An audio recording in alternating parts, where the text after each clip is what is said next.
You want to support Roland Martin Unfiltered? Be sure to join our Bring the Funk fan club. Every dollar that you give to us supports our daily digital show. There's only one daily digital show out here that keeps it black and keep it real as Roland Martin Unfiltered. Support the Roland Martin Unfiltered daily digital show by going to RolandMartinUnfiltered.com. You can make this possible. And Reverend William Barber spoke about this in his sermon on Sunday. And I get the Biden people. I get them talking about not wanting to pursue investigations of Trump. I get them talking about unity.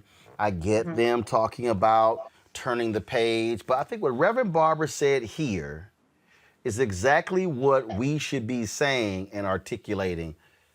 Press play, folks. There were some people praying for a political change in the presidency. And now that there is a change, have y'all heard them on the news? They are saying, we just need peace. We just need healing. We need to get back to normal. Really? We need to get back to when we all were just getting along. Now, when was that? When really now? Really? Come on. When was it that we were all just getting along? When did that ever happen in America? Huh? Then they say, well, we just need to get back to compromise and have peace. That's the conversation now, compromise. And this is why we can't heal, because some want a false healing. That is the perception of peace. They want folk to get in the back rooms and slap backs and shake hands and agree to things that make them feel good, but never addresses the needs of the people. And some things you can't compromise on. That's what got us in trouble in this country in the first place. We compromised with slavery. We compromised with the humanity of black people, and the church said it was okay. Too much of the church. We compromised saying women didn't have a right to vote. Y'all hear the number this week?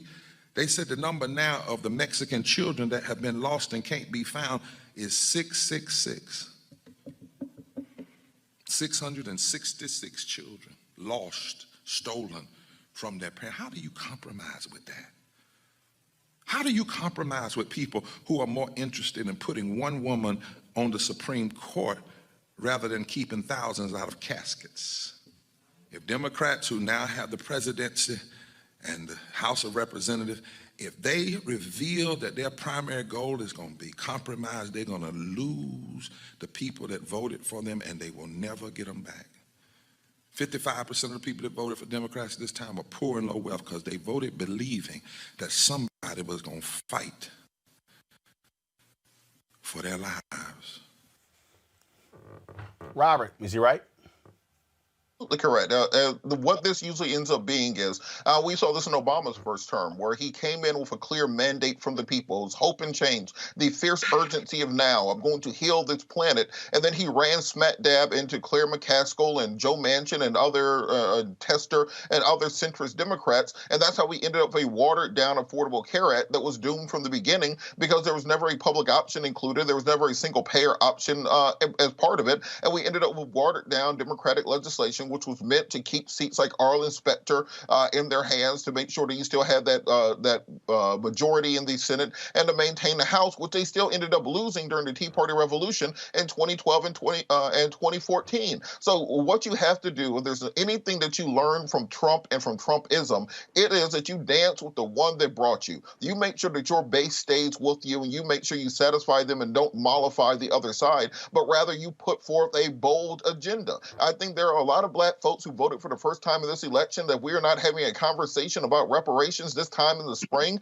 They're going to be very disaffected that we're still not talking about real and true police reform, not simply, oh, the cops can only beat you on Monday and Wednesday. We're not talking about wholesale changing qualified immunity, changing the ability to prosecute cops for the actions they take. Then you're going to have people that you're going to lose for a generation. If you look at that Black Voices for Trump generation, those people who are out there with the MAGA hats on, if you talk to them, to a person, those were Obama supporters in 2008, if they were old enough to be so. So the same people who voted for Obama, who volunteered, who knocked on doors in their first elections in college, were so disaffected by the lack of what they saw as being big systemic changes taking place that they abandoned the party completely and started running around with MAGA hats on. That is what you risk doing if you don't put forward a progressive and strong agenda for the people who brought you here, and people aren't going to stand for it this time. Yeah, but Roland, Lauren, they cannot play the go along and get along game. They come in to watch what's happening right here, to watch the absolute silence by Republicans, to watch them abdicate responsibility and let Trump do what he's doing right now, and they say nothing. No, hell no, I can't play with any of them. Right, that's right. And not only that, that was the same thing that happened. Robert, I thought you were going to say this. You know, when Obama got in there, you know, there was a push to sort of go after Dick Cheney and Halliburton and all the contracts involving the war. And then, you know, Barack Obama decides to be a nice guy and not pursue any of that. That's nonsense. That is nonsense. I mean, the first order of business should be to go after anybody who was ripping off tax money during this administration, which is almost everybody in the Trump family.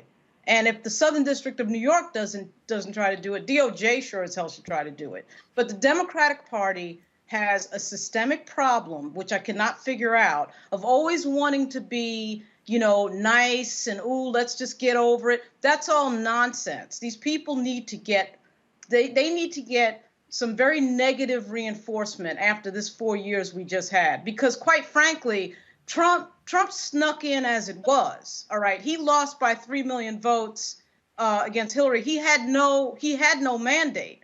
Then he gets in here, he breaks every law in the world. Nobody does anything about it. And then when the Democrats do get control and power, they decide, oh, you know what? No big deal. They cannot do that. They absolutely cannot do that. I know they will do it, whether the Senate is whatever the Senate's going to be. They're going to play this game of kumbaya. It is a huge mistake when you do not give negative reinforcement to your political enemies, quite frankly. And the word is enemy for Donald Trump. You cannot compromise or cut deals with political gangsters until you fix the damage. Yes. Right. Until you fix the damage done by the enablers for Donald Trump. Let me say it again. You cannot cut deals with political gangsterism. Democrats always want to win the argument, but not the vote, right? Now, the damage done to this country, we can compromise after you fix the Supreme Court and those 3 seats you stole. We can compromise after you fix this economy and stop people dying from COVID. And remember, I'm talking about the enablers, because we knew what Donald Trump was going to be, but the enablers allowed him and empowered him to do the damage. We can't compromise until you find the parents of those 666 kids who came across the southern border. You can't compromise until you fix the damage done in our foreign policy positions and give confidence to those at NATO and our allies. There is no compromise until you fix that damage. And then lastly, remember Bush too? He handed Barack Obama a mess of an economy, and the Republicans criticized him for not fixing it fast enough. And now Trump is going to give Biden and Harris the worst economy, COVID, loss of jobs, no schools. We can't compromise until we fix that, and they'll criticize us for not cleaning up their mess. So Reverend Barber is completely right. And black people, lastly, when they go to inauguration, they better leave inauguration and keep Biden Harris accountable and demand that they keep the Republicans accountable. There's no choice in it, Roland. There's no choice. Well, bottom line is you got to be willing to fight. All right, folks. Back to that Roland Mark Unfiltered video in just one.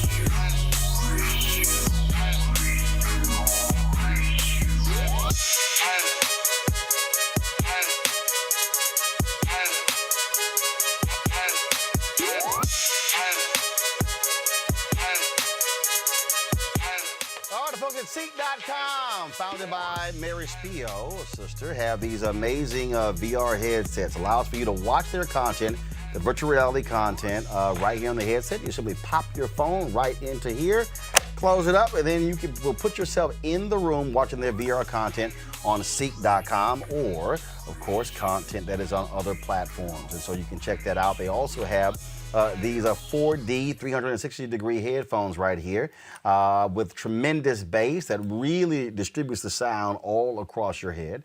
It's great. You can attach a headset to it, so you can actually use it for gaming and playing with free hands. There's Bluetooth as well. So all of these, get one of these items, or you can subscribe to the content at Seek.com by going to Seek.com using this promo code. It's RMVIP2020, RMVIP2020. These, of course, could be some great headphones coming up for birthdays, Christmas, you name it. And so if you want to do that, just go use the promo code right here, RMVIP2020, RMVIP2020, by going to Seek.com. And we certainly appreciate them being a partner here with Roland Martin Unfiltered.